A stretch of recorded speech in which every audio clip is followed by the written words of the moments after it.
Welcome to the Jungle Brothers podcast. I'm your host, Joey, and today Paulie and I are talking about how we build world-class coaches in our gym.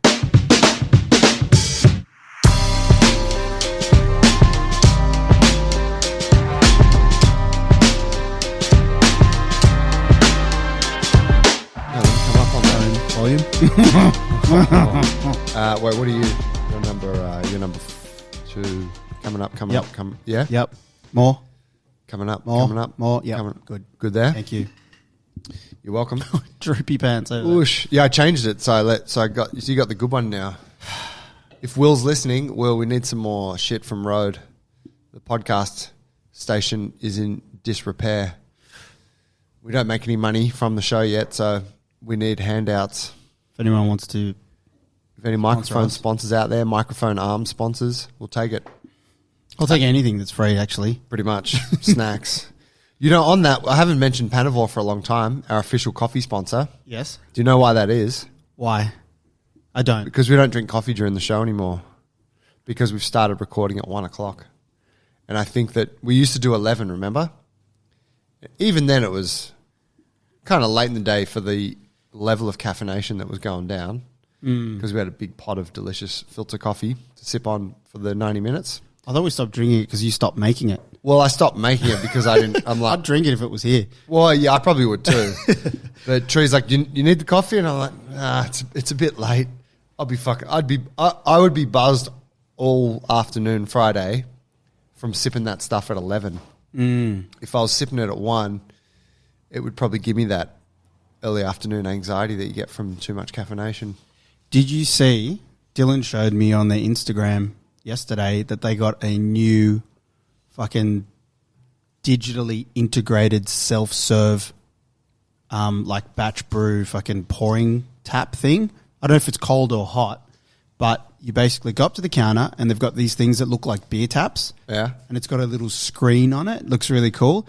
And you basically press, you want a coffee large, and then you tap to pay and put the cup underneath, and then it dispenses your coffee. But it looks really slick. Really? Yeah. Like it's not cheap and... No. Yeah. It looks kind of like, you know, that cool little setup that you see at like the Bavarian Beer Cafe with the grill underneath. It's kind of built into the bench.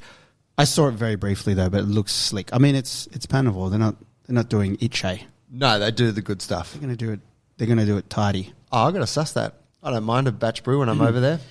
We should just get something else from Panavore to have while we're on here. You know what I mean? Because it does so many other things. Little treats. Yeah, maybe he has a nice tea or something like that.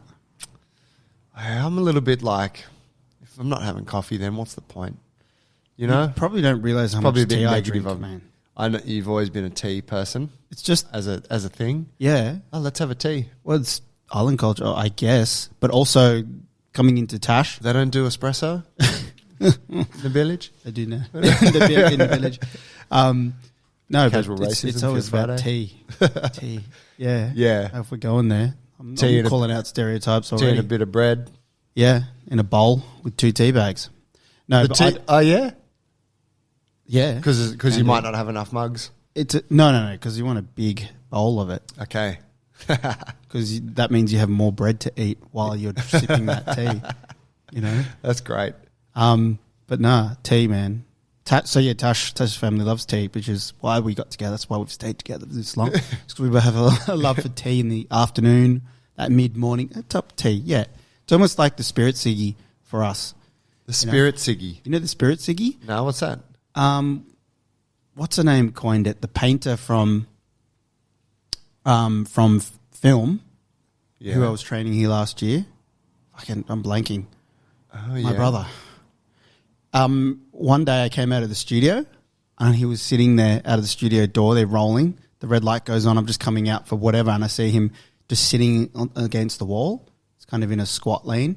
And he's just like soaking in the sun and just sitting there. And he's a bit of a spiritual dude. I was like, how you going? What are you doing? And he's like, man, just having a spirit ciggy. And I was like, what? He's like, don't, like all those guys, he explained it, you know, that come out for ciggies, like they're smokers, and they always get a break. They go out for a ciggy. It's like, oh, he's having his ciggy, and you know that's just what he does. So after every setup on the movie set, you have a ciggy. Every setup, ciggy. Lunch, ciggy. add that all up, these motherfuckers are bludging like 60 minutes a day. Yep. So I took that from him, where you have a spirit seeker after the thing. It's like, I don't have to be, because when they do that, they really get a little moment to think about nothing and do nothing at that time. Yeah. So you'd go out for a spirit seeking, and you just sit there and just be, and you don't feel guilty about it if you think about it that way. Wow. Yeah, that's it's so true. When you smoke, you really do get some privilege that comes with that. Yeah. It's like, it's his sicky thing. It's either that or taking a dump. Yes. Guys just gone off the lot for a bit. 10-200. Yeah. Well, you ever taken a spirit, Ziggy? Yeah. Have you actually? Here? Yeah. Here? I've never thought about it here. Here, I'm not craving. I get my times in here. In between doing admin, or it's just not that type of pressure cooker where you're like, I need a little break to just relieve myself. So that we did in the film industry. Here, I'll always take a break. Go outside, go down to the floor, walk across the road, take the shirt off in the sun. Being in the studio is a special. It is a special kind of tension, isn't it? Special kind of pressure, that comes along with that. You are locked in a room where it's like very, I don't know. You got to be quiet at times. You got to be really careful what you're doing. Yeah, totally. Fucking hell, those days. Used to come home, and I've got afro hair. Before I used to have dreads, so I had more hair. But even just with a little bit of hair and this like a bit of beard, being in the studio, they're filthy, man. I used to come home and wash my hair every day. Just black would come out. Black stuff. Yeah, it's fucking gross. You just wash it until it stops, and then you're like, oh, God. You go in there, and you don't realise how filthy it is. You turn a light on maybe, and you, like a striking hard light, you see all this dust backlit, and you're just in this thing with like 50 people just moving around, and there's always set dust, especially when those sets that are just like a desert scene or where they've brought in fake snow or something like that. It's gross. Do you remember those fucking sets in New Zealand on Lion Witch in the Wardrobe? That was the worst. With the snow? Yeah.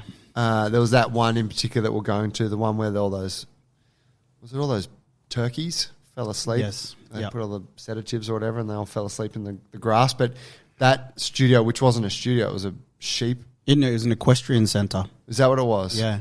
That was filth. Yeah. I remember the shit that's coming out of your sinus. That's because right. you're just trapped in there. All the doors are closed. Mm. And they're pumping in these machines full of this fake snow. And plus there's all the dust and I guess all this equestrian stuff. Funny story for the listeners, because do you remember? So they were in this equestrian centre. At that time, New Zealand didn't have the film facilities that they have now. So this Hollywood film came over. It was Narnia, Lion, the Witch and the Wardrobe. They weren't quite capable of housing it while the regular industry was going on.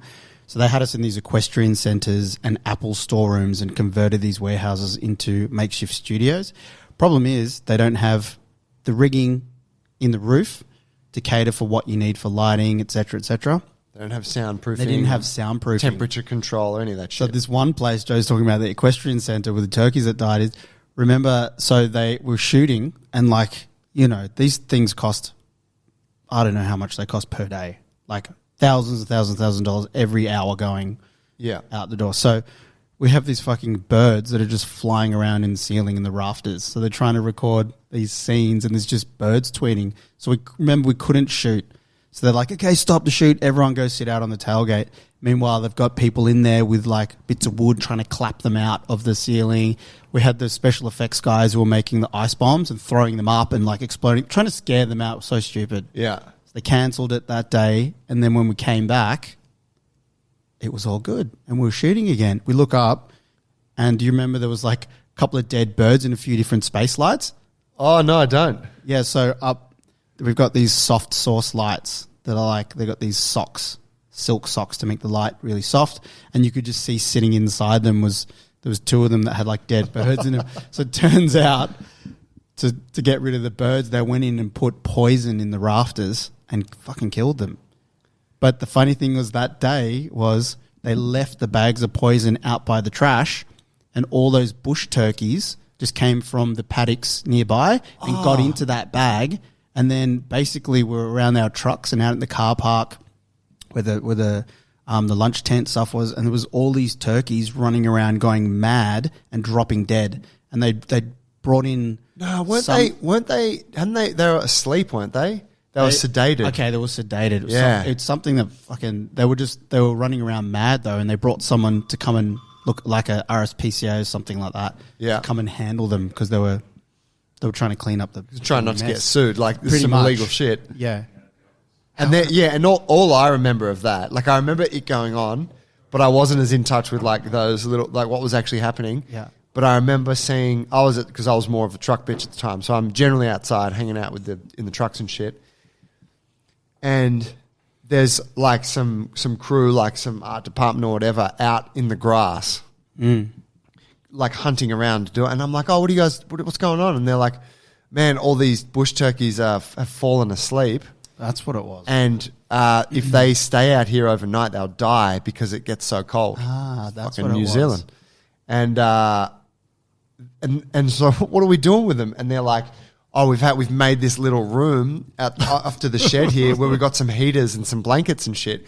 And so we started picking up all these passed out like turkeys, and we put them in this room with this all warm and blankies, and I don't know like if they came to or what, but it was like, this is so ridiculous. Like, It was so ridiculous. yeah, I mean, it's just incredible because you think of all the prestige and stuff that comes along with, I'm in the film industry and we're flying to New Zealand to make a Hollywood film, and then you're out in the long grass picking up these fucking passed out turkeys. How much fun! That's so much fun. Man, Couldn't write that. it's hard to explain what those gigs are like. Like, even I didn't even know it was an equestrian center. It's just a huge warehouse. Kellyville, I think it was. Is that where it was? Kellyville. That's what it was called, I'm pretty sure.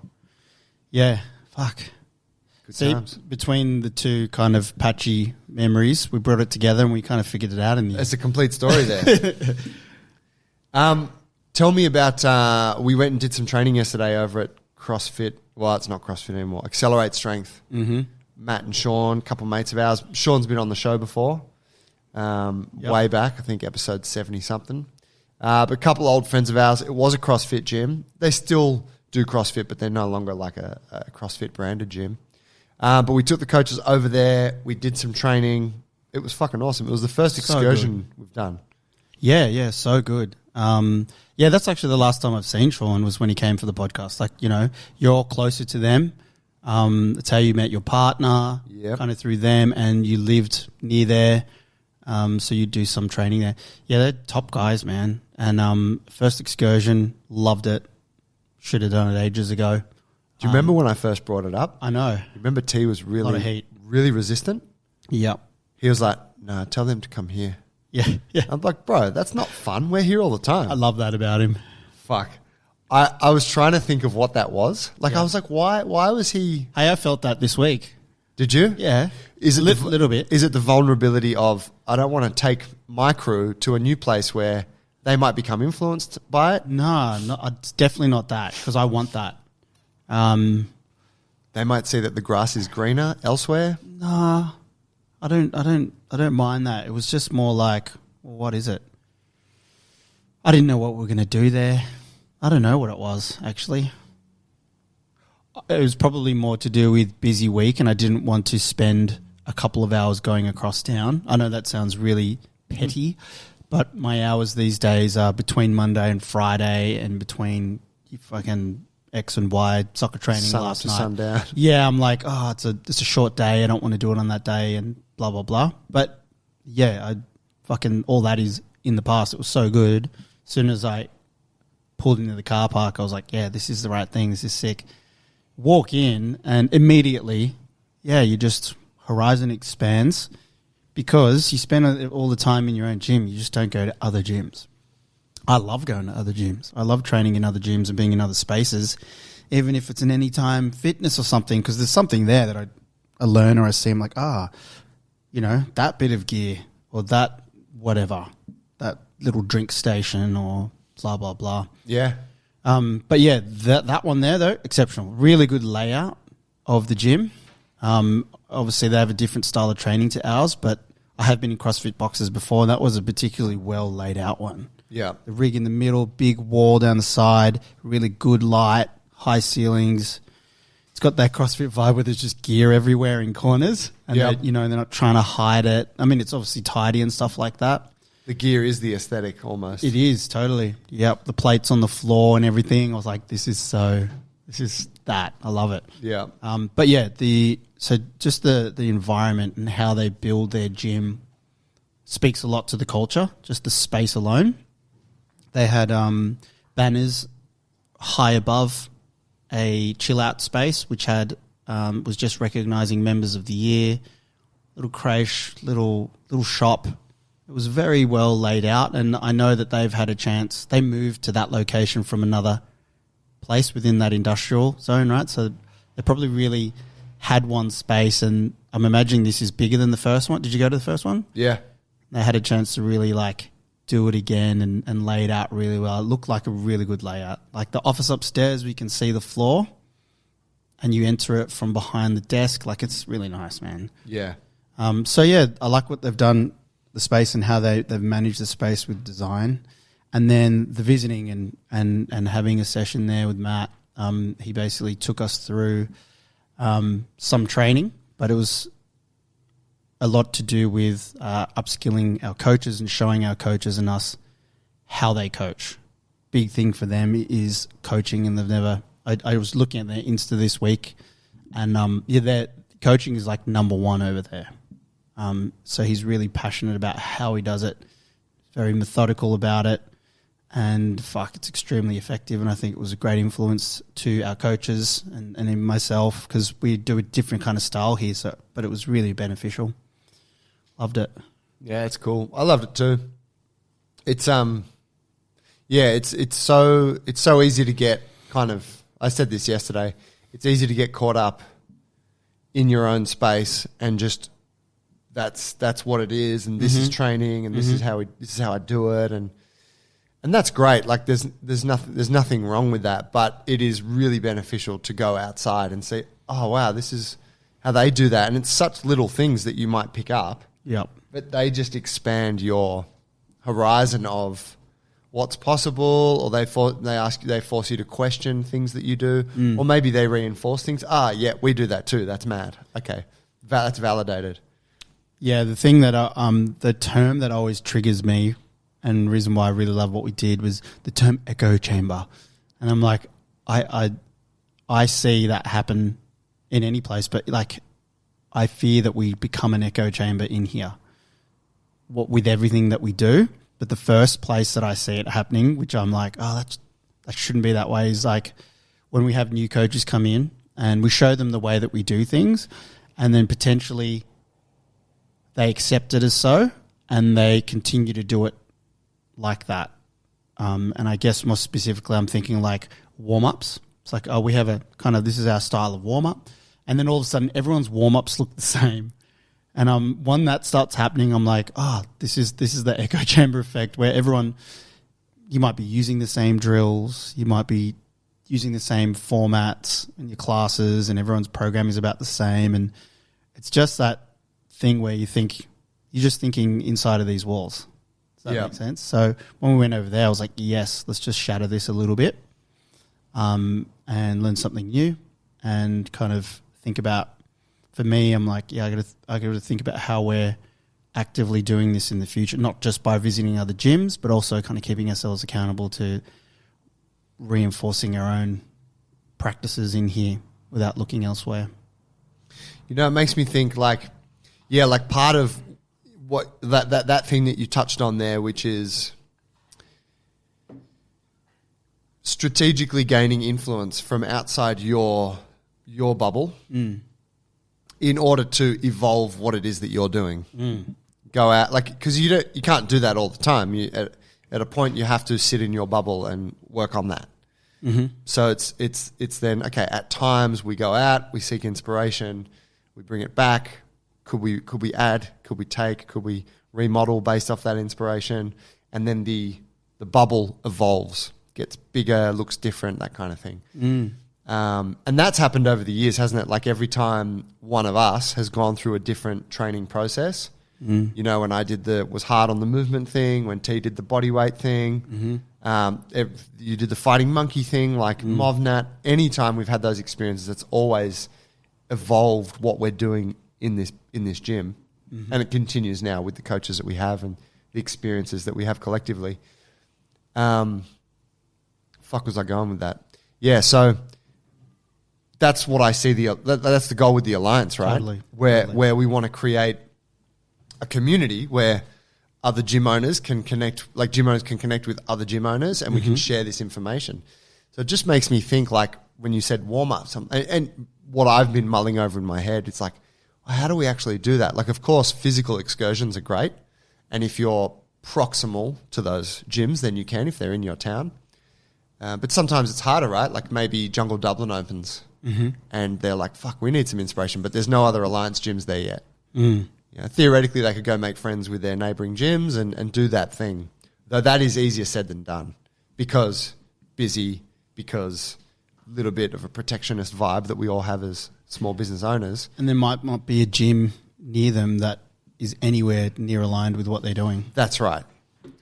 So it makes me think, like, on your specific example of the warm-ups, we could do a really cool thing, say, with the Alliance, where it might be, like, feature different aspects of the gym and share them in a short video. Like, oh, hey, here's some highlights of warm-ups from our 3 top performing classes this week. Cool. And we put that out there, and all the other gyms, all the other allies can see it. Yeah. And then T goes, well, here's what we're doing in our warm-ups. And then, you know, HTC and Hobart are like, here's what we're doing. And it's just, you're just seeing it. And you can look, you can take, you can go, I'm not interested. Oh, that's cool. Oh, what's that drill? Yeah. You know, oh, they're all standing against the wall doing so. Oh, no, they're moving down the room. Or games. You know, Yeah. games inspo. Yeah. That type of thing. Yeah, it makes me, I think that's a cool, like just in terms of content and a way to kind of share it. Yeah. It's just a nice little piece that everyone can understand. Because they're always evolving, and you know, when it comes down to the main part of work in a class, it might look more similar. You know, say it's lifting, it's strength, and you're doing that work, but the personality of the class or how you can make it different often happens in the warm up for those people who don't go to group training classes. So yeah, you're always trying to evolve them and make them a little different and engage the people. Like Matt was really saying, like, fucking, you got to have useful information, but it's got to be, what did he say? Something that's memorable or something. It's got to be interesting, compelling. And yeah, and I think he said interesting as well. Yeah, it's got to be compelling. And that's the time at the start of the class where you either draw them in and you get them on your side, or you just go through the same warm up and just kind of dribble into the rest of the class. I've been guilty of that many times. I mean, we all have been. Yep. There's a real discipline and particularly when you're like in that way where he's coaching us or for a one-off thing, I think it's very easy to get fired up for that as a coach. Yes. Yep. But when you're going downstairs after a full day to coach the 5:15 Monday night that you've been doing for the last 3 years, you're not always trying to change the world with that session. But I think the acknowledgement is that you should be trying to. Yeah. You should always try to bring something new. Well, if there was a framework, session. you know, in that way that he does, like if you have a framework, then you can be quite not switched off, but you could be kind of methodical about it. It's like, okay, I got to take class, and you know, maybe one bullet point of your 3 things that you remember going in is what is my relevant to today, what is my way of connecting with the members, or what is my compelling thing that I'm going to say when we're just doing rotations. Just go think of that one thing, you know? Yeah. And that process might just help you do it even when you are feeling a bit disconnected from it. But, I really, really liked it. Yeah, so for the listeners, we were there to be coached by a coach for coaching skills and methods, and he was sharing that with us, as well as, you know, going through some weightlifting. So we were learning some movements that not all the coaches have spent much time doing at all. So he focused on weightlifting because I think we communicated between you and him and Dylan. That's probably one thing that we want you to do because he's fucking great at it, and we don't do a lot of it. So not all of our coaches. Not all of our coaches, I should say, are on that path. Yep. Fucking, what did we do? Snatch snatch drills, and then finish with some cleans. Yep. Little workout. I was saying to you this morning, I thought we were going to do more of a workout. He did it well because he adjusted on the fly based on who was there and how much time we had. He's a fucking natural. I was like, this comes from thousands of hours of coaching. Yeah. And especially one corner of coaching, like really specialized. But yeah, I was hoping to just blast myself across 4 different movements or something. You wanted some metabolic conditioning. I psyched myself up for it because everyone was, they're going to smash us. They're going to smash us. So I was like, yeah, okay, let's do it then. Everyone's like, you've heard what they do at the CrossFit gyms? Yeah, there was a few coaches who were like, in the morning, I trained in the morning before we went. They're like, nah, I'm going to save myself for later. I said, never save yourself. Never. I get hit by a car when you walk out on the street there and then you've missed that last workout you could have got. But yeah, no, it was still tough. Cleans, traps are sore. Yeah. I mean, it was good. I liked it. It wasn't, it was as tough as you wanted it to be. Yeah. Go heavy or not. Yeah. I didn't. So tell me then on the importance of coaches' development. So that was obviously something that we did from this gym, essentially for our coaches to have, I should say, for your coaches to have, an enriching experience. Give me an overview of how the coaches' development takes place here. Yeah. And think of it from the point of view of a person running a gym who has no coaches developed. They don't have anything like that in place. Because we take this shit for granted. Yeah, yeah. Like I grew up in this gym, so I haven't spent time in other gyms or Globo gyms with a group of PTs, with a gym manager and all that sort of thing. But I hear stories, and I know lots of guys in the biz as well. It seems to me they have like mentorships, or you just have a manager, and it seems like they have the role. The role, I don't but know if it actually does much. How they carry it out varies from place to place. So what we have here is a type of mentorship that we run here, and we provide a space for ongoing development of coaches. That happens in 2 spaces. So we have 2 different meetings during the week. One's a botany growth meet. It's a coaches meet, and that is from the perspective of, it's actually like a staff meet, which we talk about stuff in the gym, the programming, members who are doing well, ones who are injured. Like there's a lot of that admin stuff in there, but it's also there for us to develop the coaches from a tribe leader coaching classes perspective.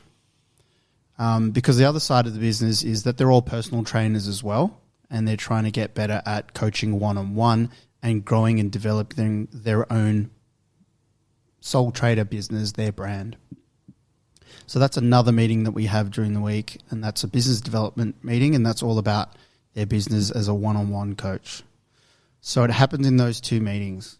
The one with business development, we really get stuck into, it's tough. It's pretty complicated because it's everyone walking around being a small business owner, being the director, the CEO of it, the accountant, the fucking shit kicker, the person who delivers the product, and the person who does the marketing. All of those hats falls onto one person. And, that's why I think a lot of personal trainers don't make it a lot, because the business side of it is really full on. If you want to do it well, if you want to do it with any sort of longevity and be healthy at the same time, it's really tough to do. So we try to, in that business development meeting, tackle all of those things, help people manage it, keep them accountable to the goals that they've set for themselves. Make sure that everyone's all right, giving everyone a voice, sharing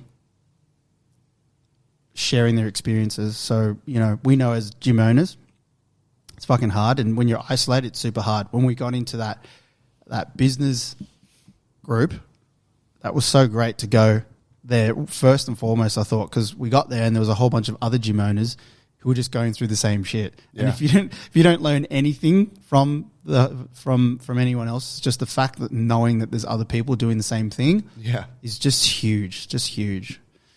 So in the business development, like first and foremost, that's just it. You're all in the room and you all got that time just to talk about your small business, and more often than not, straight away someone's talking about something that speaks to what you're going through. And, you know, you can get tips from other people, support from other people. A lot of them are collaborating together.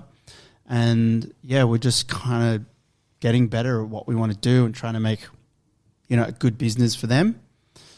And then also get better at doing the business and better at coaching as well. And so there's the business side of it. And so you're saying that it's the other meeting where it's like the class coach development occurs. Exactly. Okay. Exactly. So I guess just for framing it for listeners, it's, you know, on the whole, each week there's a time given Yes. to building their coaching skills and then building them as a business operator. Yeah. Yep. Yeah. Sure. What was it like when we didn't have coaches development? Do you remember before that existed? Do I? Well, I think what happened was we didn't have as many coaches. We didn't have the mezzanine. We didn't have the BJJ program. We didn't have as many coaches, and we had all the Jungle Brothers here. So we had, you know, we were probably doing okay because we had enough organic conversations between you, me, them. To hold it together. Yeah, we got Alan, we got Azar. You know? Yeah, was there a time when Azza was here that we didn't have coaches, some kind of coaches development? Maybe. It was always taken by Tiora early on. Mate. Look, I do remember that. Like, I do remember going back to the old gym. There was just a heap of, like, if we go back even further to when it was like Vic, we had Victor and we had Phil Topolovsky, you know, and Ali and Alan. Yeah, we held it down because we were running the show and the three of us were here all the time. But I think when you're in that position where you don't have some kind of weekly check-in and space where you all come together and you discuss things relevant to the process that you're all in, there's opportunities for people to go rogue. Absolutely. And there's opportunities for people to start to fail and no one recognize it. Like, so-and-so's not making enough money, but they don't actually have an opportunity. Like, they're not getting enough sessions. Yes. And they're looking for work elsewhere, but they don't actually have a formal space each week where they can say, oh, hey, I'm actually struggling. I need to pick up a few extra sessions per week in order to pay my bills. That shit happens. So instead of having that conversation, you just get the, hey man, I got to bail. I'm taking this gig with another group because they can give me, 10 sessions. You guys only got 5, and you're like, oh shit, why didn't you tell me? When so true. Yeah, we should have. Yeah, we should have had a space for that to totally to play out. So when new coaches come in, I've been slowly over the past year and a half since I've taken this kind of role, because I run the coaches development and the business development. I hold that space for everyone. I've been putting together some systems for me to onboard people and to support them that helps me support them, keeps me accountable to making sure we're spinning all the plates at the same time. But I talk about systems and processes. I love me a system and process. And so at the beginning, I'm giving them quite a lot of information from different areas of their business. And for everyone, it's kind of a little bit unique how they come to us and what they need to build up, what they're lacking in straight away. You need to get these bits up and running for your business to run or upskill, whichever part that needs to be done. But that's me. Sorry, I'm fiddling with this shit. What is that? It's because I'm like got my arms on the table, so I'm like, is it just, yeah? But what's actually bumping to make that noise? Guys. Probably this guy. Is it? Can you see the mic bumping there? Yeah. Mine's got a. No, it's mine. It's yours? Oh yeah, I can see it. It's right here. Is there something we can do about that? Oh, these elastics are floppy on us. Will. We need Will. Bro, please. We've been using the mic gear you gave us for free 7 years ago. It's time for another free upgrade.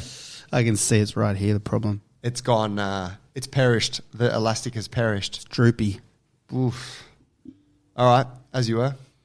What was it? Yeah, so with one of the processes that I try to get them to do straight away is, and this is thinking from, if you're thinking of your own small business and you think of all the hats that you're going to have to wear, I realized we're always thinking like, oh, I've got to do marketing. I've got to do product development. I've got to do all the corners. And I realized there's first you have to kind of have a general manager of your whole business that manages all of the hats that you have to wear before that. And from that perspective, you need to organize your week and you need to have a process where you check in on all of these things. So the process is, firstly, is schedule out time to work on your business every day and meet that time all the time.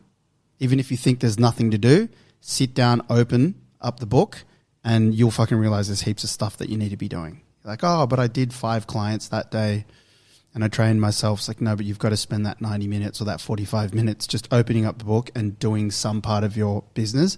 So anyway, they schedule meetings, and then in those meetings, I usually say lay out 3 45 to 90 minute sessions a week where you check in on your business and where it's all at. Mm-hmm.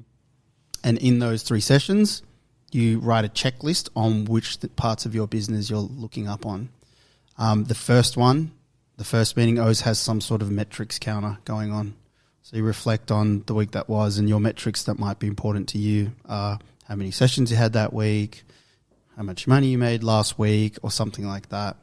But yeah, these are the type of things that we work on there to stop things like, just going in and kind of doing it on the fly, having a coach kind of just running about, taking a client here, a phone call there, not really knowing how many clients they should have or they should be aiming towards. You know what I mean? Yeah. I've completely skipped goal setting and that sort of thing, but that absolutely has to happen. Yeah.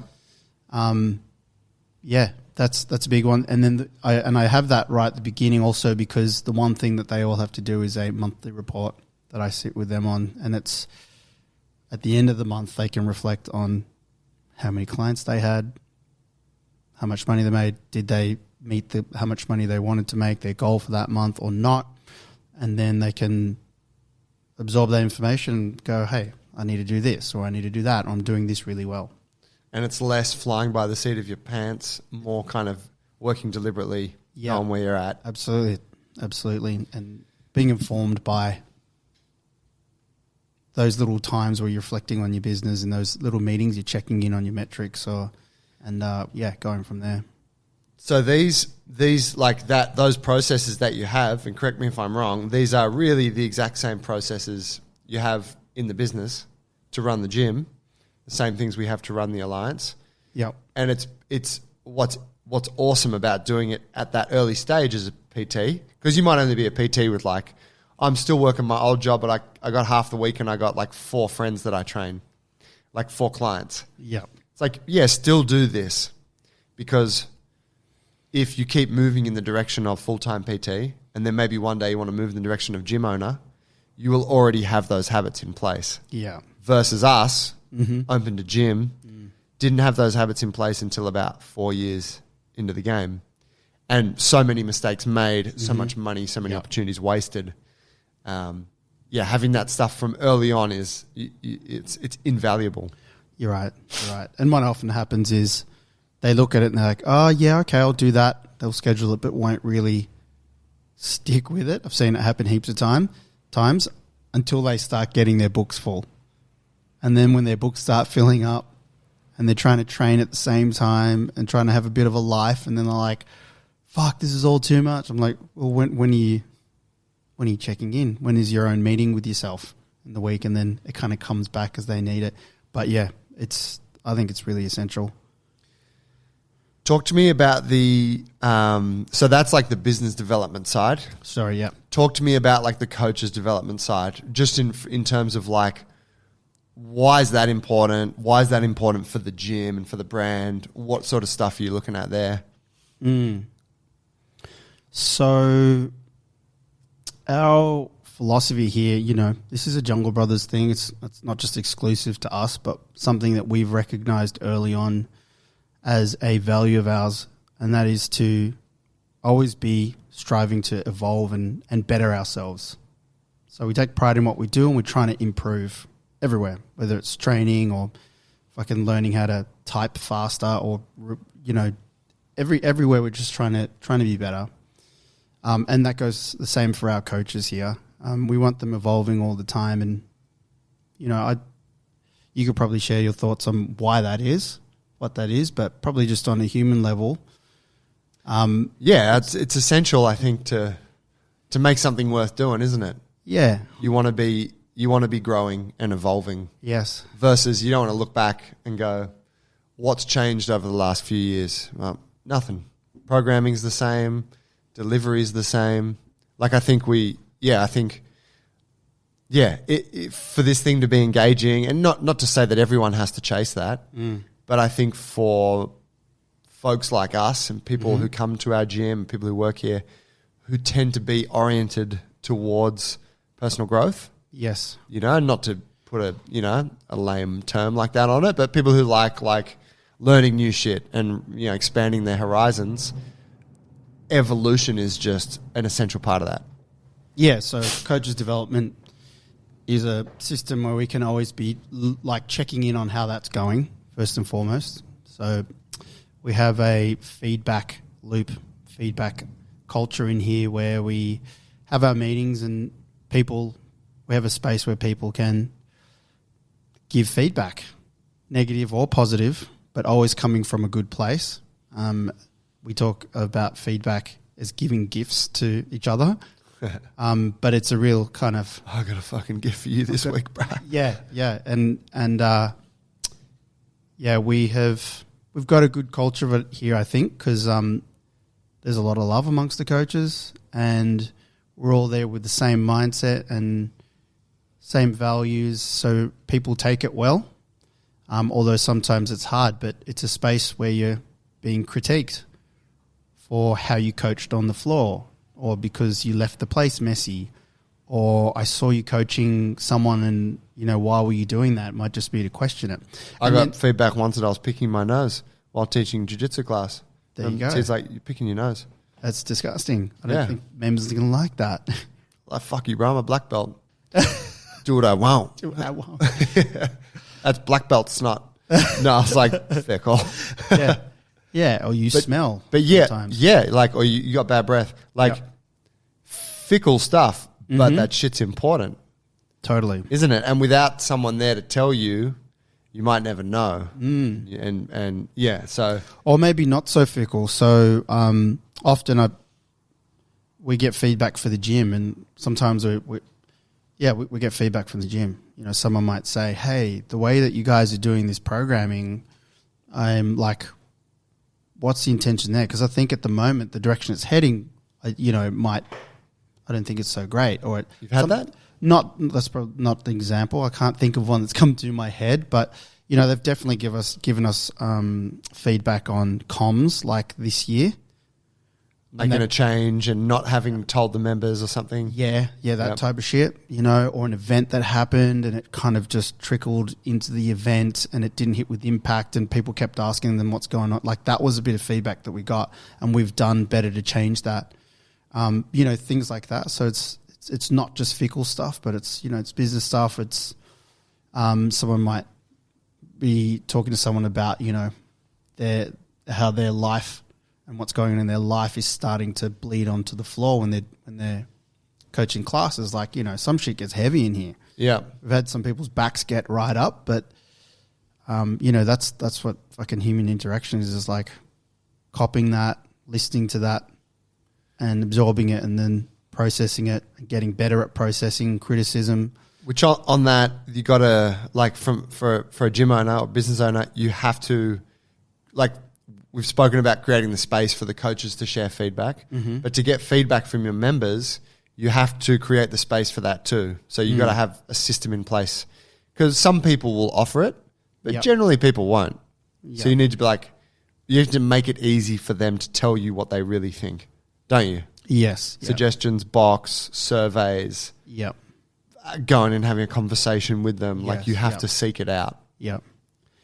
Yeah, so coming back to the coaches' development in that meeting, there's the feedback.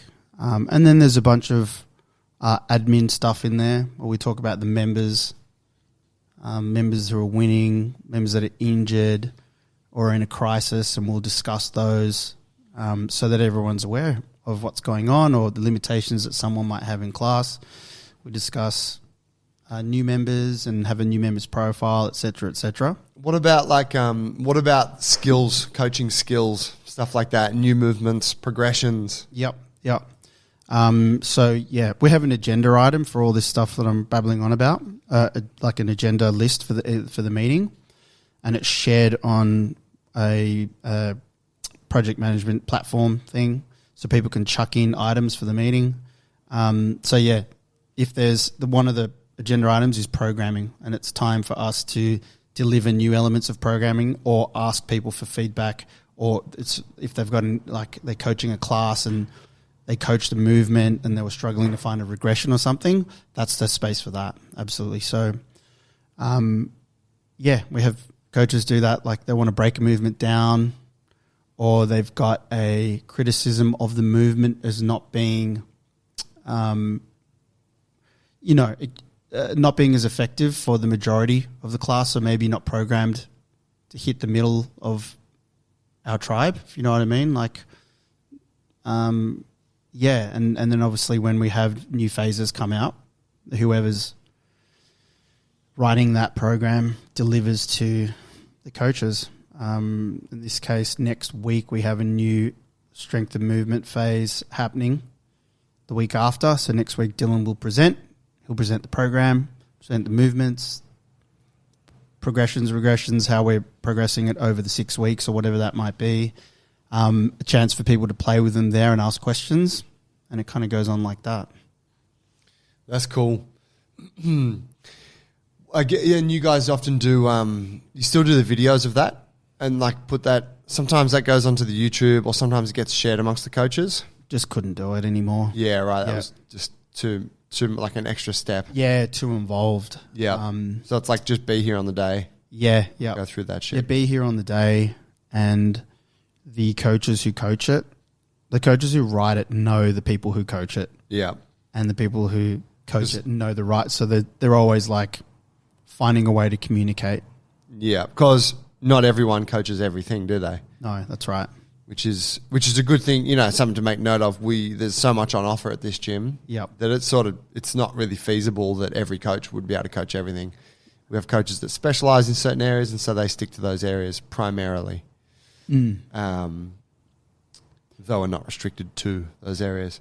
What about, tell me about like there's workshops, like say when you get me in or you get Dills to come in and talk about a specific thing.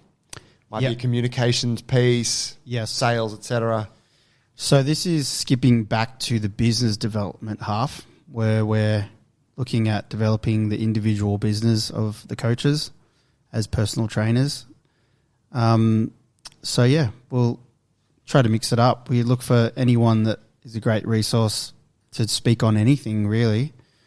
So we've asked you many times to come in, or JT's done a few, to come in and basically inspire people, drop some knowledge on them, and yeah, have a bit of a feature prezzo on it.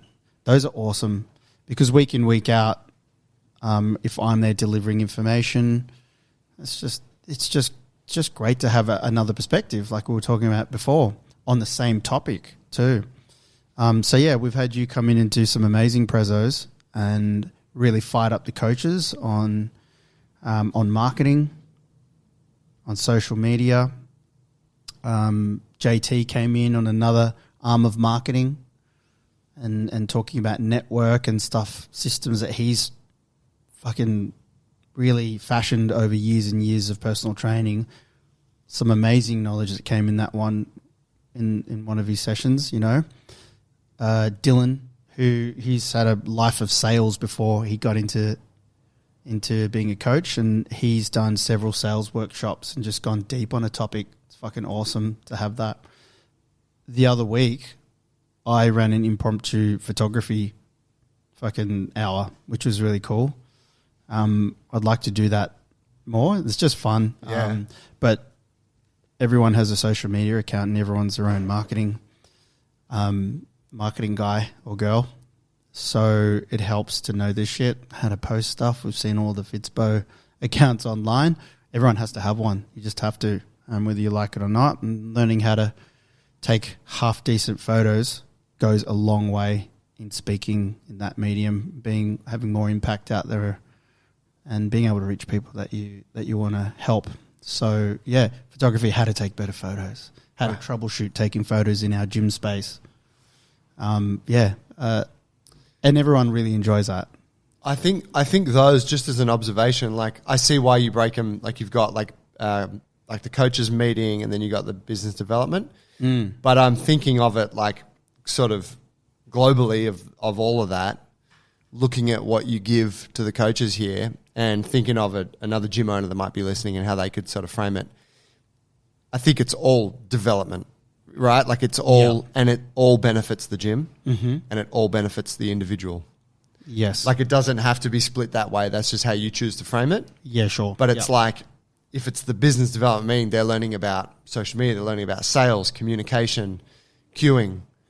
That makes them a better coach on the floor. Yes, yeah, that's right. Like it's really the overarching thing there is how can we develop these guys through all of the aspects that it takes to be good to work in fitness. Yep. Whether you want to just coach classes or you want to run a PT biz or you want to run your own gym, the skill sets are like, there's so many. And so it's like, all right, here we are, we're focusing on this. Next week it's this, or next month. Like it's all of it. Absolutely. And you're doing it together. Like, big part of why it's so fucking good is because everyone turns up. Right now, the coach bonding and just the collaboration going on between them is really strong. Like our meetings are full. They're full right now. We've probably got more coaches now than we've had at any one time. But we've just got a huge buy-in, and it really works the more people turn up and the more people share. So, that takes time to nurture that sort of environment. And, yeah, it's something that's really made us smile lately. Having everyone working together and showing up for those hours and really valuing them. I remember it wasn't that easy in the beginning, right? When it was like, hey, guys, you got to show up to this meeting. Middle of the day. And it's going to be like, what is it, like 2 hours all up? It is now, yeah. Yeah, and I have them back to back purely because it's easier to get everyone together like that. I don't have 2 hours that I can just give you. Yeah. It's like, no, these 2 hours are will be of value. Like you will benefit from this. And I think that's a lovely response that they all show up now, is because they all see, fuck, this is really good for me. Yeah. I mean, the reality is it's the same. It's a lot of it is the same stuff that they would be paying a business coach thousands of dollars a month, usually, to go and do elsewhere. That's right. Yeah, man. Yeah, it's fucking fun actually. Like when I think about it, and it's probably the same for some of the coaches, I'd say it's a nice part of the week where you come in on Thursday mornings and everyone's smashing out a bit of PT coaching classes or whatever, and then you all get upstairs and someone's making coffee, someone's having their mid-morning snack. Lately there's been some sweetie treats coming in here. Just never say no. The laptops are out and people are kind of ready to get into a bit of work and discussion, and yeah, it's a cool little spell of the week. Guys, let's get this finger bun and then let's get this work. We've had finger bun. Fuck. We've got a bakery. Connect. Whether they're an your owner of the network bakery, is your net worth. basically. Shout out to JT. But yeah, these members, they bring us these fucking trays of goodies. They love it. They feel good when they watch the fitness people eating the bad foods. Yes. So there's a bit of black coffee and chopping boards out and we're cutting it up. Yeah, it's nice. What was I going to add to that didn't always happen? Oh yeah, one of the considerations about adding this coach's development was, and this is really relevant for a gym like ours. This is if you have or you aspire to have a gym like this, you're generally not going to be in a key location like a Fitness First or something like that. These big gyms get, you know, main street frontages or shopping centres or plazas, whatever, where they get heaps of foot traffic. They're big brands. They got big marketing budgets. They have huge numbers of leads coming into those gyms each week. So what you can say then to a coach, like if you got a bunch of PTs that pay rent to be there, you can say, well, you're going to have 50 leads a week that you can trawl attrition through. of leads. Yeah, like just fucking go through and catch them. No wonder they don't care so much about them. Yeah, so if so there's volume. Right. Whereas for our gym, we don't have any of that. You don't have the frontage. You don't have the marketing budget. You don't have that quantity of leads. You only have a couple of leads coming through, which means that there's much less of a pool for PTs in the space to get new clients from. So that was the value exchange for us was, well, we can't give you the volume of leads, but we can give you the skill sets. We can educate you, and we will give, and that's in exchange for you paying rent to use this gym. We will do our absolute best to make you a savage in this business. Absolutely. And I think that's a beautiful thing. It's like, it's just recognizing, all right, here's what we don't got, but we can definitely do this. And this will enable you to go anywhere and be amazing at what you do. That's a really good point, because it extends on the idea of evolution. So the constant evolving thing for our coaches here is that we don't want them to be coaching here forever. We want them to go on to have big careers doing whatever they wanted to do in this space, including owning their own space and looking after their own tribe and making, a unique, special community space of their own. Opening Jungle Alliance Gym. Yeah, pretty much. So we're clear about that at the beginning. It would be easier to have the same staff on at the same time slots, and they're just in there and everyone's just doing their thing all the time. But I couldn't be a gym owner here and just have someone working on the floor knowing that they've got nowhere to go from here. Like, yes, we love doing this thing, but where are they going to evolve into? JB's for life. JB's for life. Where are they going to evolve into? And I always thought of the film industry when we started this gym, and me spending my first years like understanding the business and everything, because I used to see it happening all the time with the truck bitches that you mentioned before.